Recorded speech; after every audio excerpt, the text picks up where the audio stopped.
On the 1st of December 2018, 28-year-old Beth Roper, an employee of the Welsh Refugee Council and the chairwoman of the Cardiff Young Socialists, enjoyed a day out shopping with friends in the English city of Bath, around 96 miles southwest of London. When the day was over, she and a friend boarded a train to head back home. The train from Bath to Penarth in the south of Wales was operated by Great Western Railway. The carriage they were in was a 1970s-built MK3 coach. A feature of this was the drop-light windows that could be opened so passengers could use the outside door handle at a station. One downside of this space-age technology was that nothing was stopping a drunk person from sticking their head out while the train was moving. Nothing except the sticker above the window advising people not to. Now, as we have learned before in the series, the best decisions are not always made after having a few drinks, and, according to an article in the Guardian newspaper, Miss Roper, at the time of boarding the train, had had enough to be twice the drink-drive limit. Minutes after departing Bath station, her friend opened a window and poked her head out.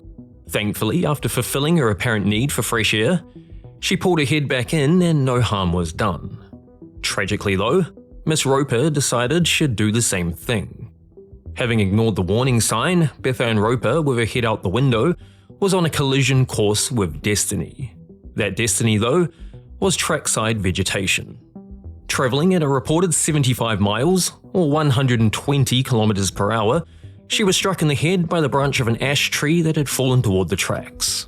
After falling back inside the train, she was given medical assistance but was pronounced dead at the next station. Who was to blame for the accident, though, was apparently not so simple. Despite an inquest jury returning a narrative verdict, stating Beth had boarded the train under the influence of alcohol, and despite a warning sign had leaned out the window, the Railway Investigation Board, a government agency responsible for investigating railway accidents in the UK, said the warning sign above the drop-light window met industry standards, but didn't adequately convey the level of risk.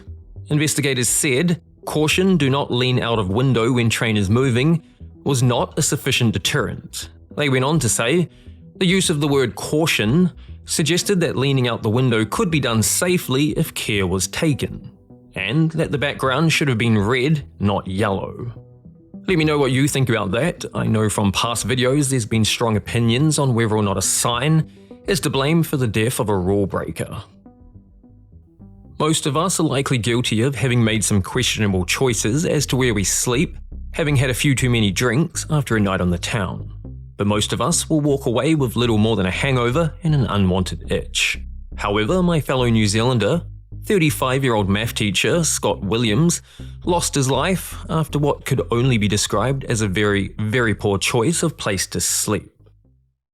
Described as a great role model by another teacher at his school, Mr. Williams had moved from New Zealand to the UK in the year 2000 and, except for a short break, had been a teacher there ever since. On a night in July 2009, Scott and his brother Tony were out drinking, hopping between several different pubs. However, when the night was over and it was time to find a place to sleep, the 35-year-old teacher would make a move that most of us probably wouldn't. Finding an industrial-sized rubbish bin, he hopped inside to take a nap. As it would turn out, Scott wasn't the only one to attempt a nap in a rubbish bin that night.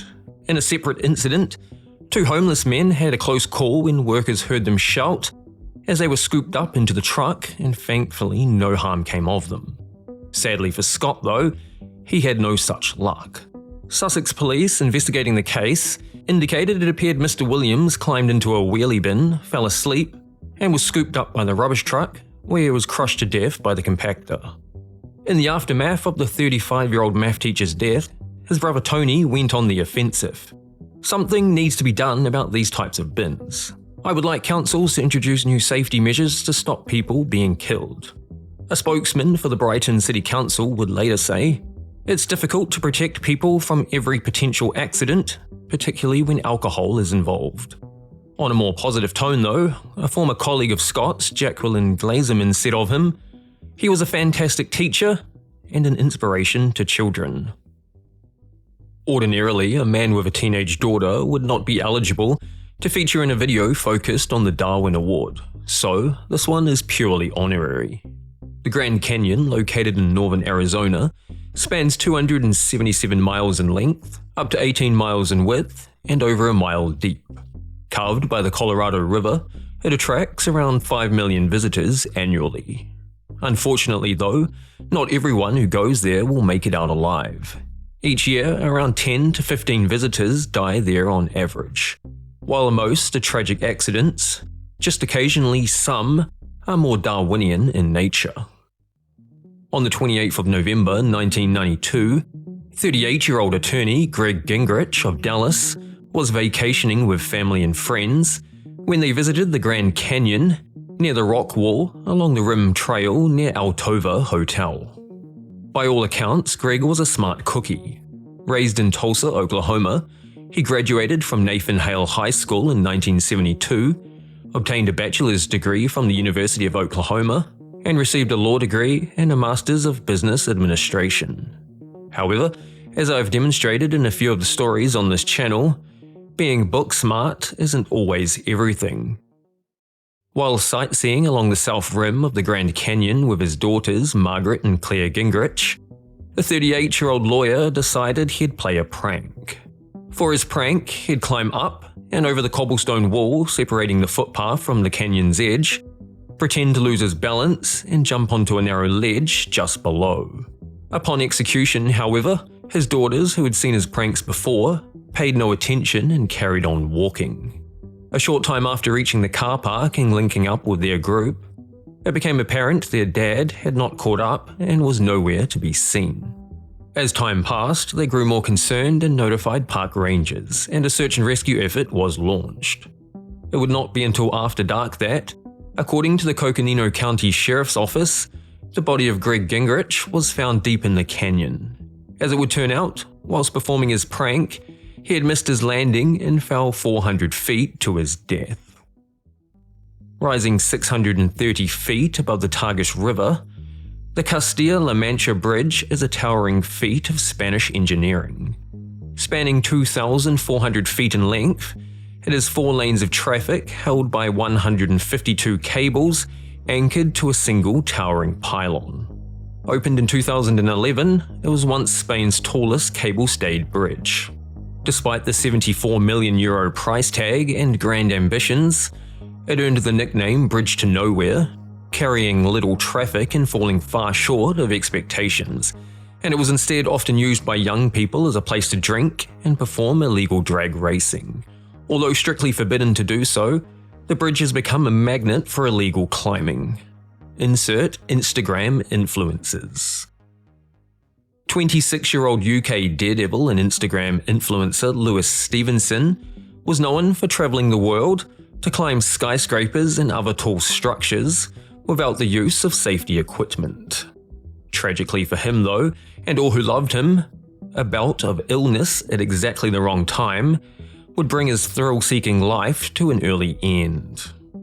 On the 13th of October 2024, Lewis and a 24-year-old friend set out to illegally climb the 630 feet to the top of the Castilla-La Mancha Bridge in a stunt to film a video for Instagram. At around 6:30 a.m, he sent a text message to his girlfriend Savannah back home in England saying, "Good morning," accompanied by 3 kisses. Shortly after, they began their illegal climb to the top of the bridge with no ropes and no harness. At around 7:15 a.m, 160 feet off the ground, according to the Sun newspaper, Lewis complained to his friend he had started to feel sick and suggested they go back down. Tragically though, seconds later, according to the same article, he passed out and fell 160 feet to his death. In the aftermath of the death of the 26-year-old daredevil, his 70-year-old grandfather told the Mail Online that his stunts had always scared the family. "We all tried to talk him out of it. He did what he did for his own pleasure. He was an adventurer." That's all the stories for today's video. If you know a Darwinian tale you think needs telling, let me know in the comments and it may make a future episode. If you enjoyed today's video, I'd love it if you subscribed and joined me for the next one. To watch another of my Darwin Awards, you can click a link on screen. And as always, thanks for watching.